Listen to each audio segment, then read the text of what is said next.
Salam damai sejahtera bagi jemaat Tuhan yang ada di rumah. Saya percaya juga di dalam segala sesuatunya ini Tuhan sudah memberikan hal yang terbaik. Lewat juga ibadah kita di rumah. Lewat juga renungan yang kami juga sampaikan lewat suara penggembalaan. Bahkan juga lewat ibadah online yang ada. Nah, kami berharap saudara lewat ini ada berkat yang saudara terima. Kekuatan yang saudara terima, bahkan juga ada perubahan yang saudara juga akan alami. Hari ini dalam suara penggembalaan saya ingin memberi judul pelajaran di dalam juga semua goncangan yang kita alami. Saudara kekasih, Ibrani pasal 12 ayat yang ke-26 berkata, "Waktu itu suaranya menggoncangkan bumi. Tapi sekarang ia memberikan janji, satu kali lagi aku akan menggoncangkan bukan hanya bumi saja melainkan langit juga." Ungkapan satu kali lagi menunjuk kepada perubahan pada apa yang dapat digoncangkan. Karena ia dijadikan supaya tinggal tetap apa yang tidak tergoncangkan. Jadi karena kita menerima kerajaan yang tidak tergoncangkan, marilah kita mengucap syukur dan beribadah kepada Allah menurut cara yang berkenan kepadanya dengan hormat dan takut. Saudara kekasih di dalam Kristus, rupanya ada pelajaran di dalam goncangan ini. Ya, hal pelajaran yang pertama, di mana Tuhan inginkan supaya juga kita kembali lagi hidup di dalam kerajaan yang tidak tergoncangkan, yaitu hidup di dalam kerajaan Allah. Matius pasal 6:33 mengatakan, "Carilah dahulu kerajaan Allah serta kebenarannya, maka segala sesuatu akan ditambahkan kepada saudara." Hari-hari ini saudara, kalau saudara juga ingin bisa bertahan, saudara mesti masuk di dalam kerajaan yang tidak tergoncangkan. Kerajaan yang dipenuhi dengan juga Allah sebagai Tuhan dan Raja dalam hidupmu. Tadi dikatakan, ungkapan satu kali lagi ayat 27 ini menunjuk kepada perubahan pada apa yang dapat digoncangkan. Karena dijadikan supaya tinggal tetap apa yang tidak tergoncangkan. Karena Tuhan ingin mengadakan perbedaan saudara. Kerajaan yang tidak tergoncangkan yaitu kerajaan Allah. Kerajaan di mana Allah menjadi Raja. Yesus menjadi Raja dalam hidup kita. Atau kita ada di dalam kerajaan yang tergoncangkan. Yang selalu saudara kita mengandalkan kekuatan kita. Saya percaya perubahan yang paling besar saudara adalah perubahan di mana saudara mesti merubah gaya hidupmu.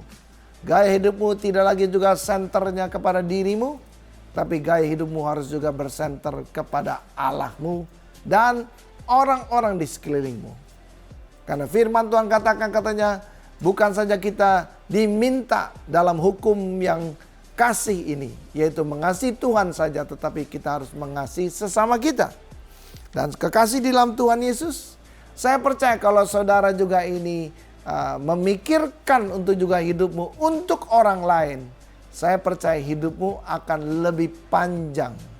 Saudara juga tahu ada begitu banyak orang yang sudah divonis umurnya karena juga penyakitnya saudara. Apakah itu kanker atau mungkin hal-hal yang lain yang sangat kritis dalam kehidupannya. Tapi saudara, sebagaimana banyak kesaksian saudara, dia bisa bertahan lebih dari apa yang didiagnosa oleh dokter. Diperkirakannya mungkin juga dia akan meninggal dalam beberapa bulan, tapi bisa hidup sampai ada yang 4 tahun, 5 tahun. Semangat itu penting. Dan saya percaya kekasih dalam Tuhan Yesus, kalau hidupmu juga untuk orang lain, Tuhan akan memberkati saudara. Karena itu adalah gaya hidup kerajaan Allah. Gaya hidup kerajaan yang tidak tergoncangkan.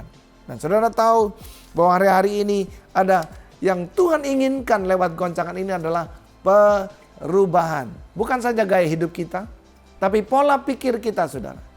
Sehingga sekarang kalau dulu saudara kita hanya mengandalkan, kita berpikir bahwa cukup untuk ibadah juga raya saja. Tapi sekarang saudara tahu bahwa juga betapa efektifnya, betapa juga luar biasanya tatkala saudara juga ini bergabung kepada komunitas yang kecil. Nubuatan Nabi Yesaya berkata katanya bahwa juga engkau kelompok yang kecil, bangsa yang kecil, engkau akan menjadi bangsa yang kuat. Nah, hari-hari ini saya percaya nubuatan ini sedang digenapkan lewat komunitas sel ini saudara. Gereja yang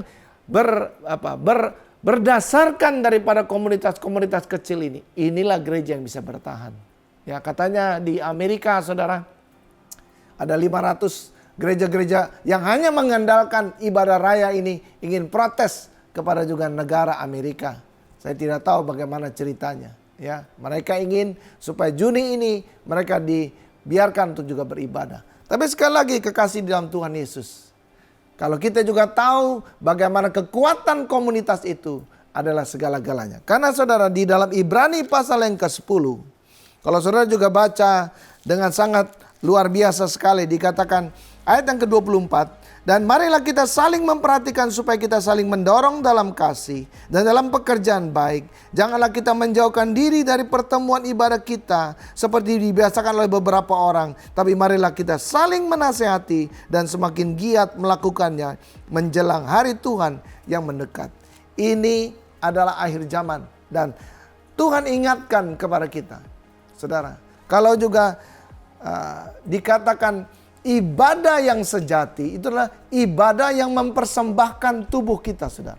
Ya, saudara kekasih dalam Kristus, saudara lihat di sini, ya, bahwa Tuhan inginkan supaya kita ini melakukan ibadah yang saling mendorong di dalam juga hal kasih, di dalam pekerjaan yang baik, di mana juga saudara kita mau saling untuk menasehati satu sama lain. Kita hidup harus berubah dalam gaya hidup kerajaan Allah ini. Karena waktu saudara mempraktekkan ini, maka saudara ada di dalam kerajaan yang tidak tergoncangkan. Ya, firman Tuhan katakan 2-3 orang berhimpun, Tuhan Yesus hadir. Ya, hal lain lagi dikatakan 1 orang mengalahkan 1000, 2 orang mengalahkan 10.000. Dan hari-hari ini kekasih dalam Tuhan Yesus, saya percaya Tuhan sudah menyediakan komunitas adalah tempat di mana saudara tidak akan bisa tergoncangkan. Tadi dikatakan ada peringatan di akhir zaman ini. Karena ada beberapa orang katanya meninggalkan pertemuan-pertemuan ibadahnya. Saudara, jangan tinggalkan persekutuan saudara di dalam komunitas saudara. Waktu saudara juga kerjakan ini, maka juga firman Tuhan tadi katakan katanya, ini yang akan menyebabkan saudara lebih mudah untuk jatuh. Lebih mudah untuk juga diserang oleh iblis. Karena kita ini adalah domba-domba Allah. Kalau kita ada di dalam kawanan, maka kita akan terselamatkan. Dan saya percaya Tuhan juga inginkan supaya saudara bukan saja gaya hidup berubah, tapi pola pikir saudara akan berubah. Ya, gereja hari ini harus masuk kepada pola pikir gereja yang modern, di mana lewat online kita bisa beribadah. Dan saya percaya setelah beberapa bulan ini, saya percaya saudara juga sudah terbiasa dengan ibadah online. Bangunlah hidupmu saudara di dalam kerajaan yang tidak tergoncangkan ini, di mana juga praktek kasih ini bukan saja saudara juga tetap mengasihi Tuhan, mencari kerajaannya, mengutamakan Dia.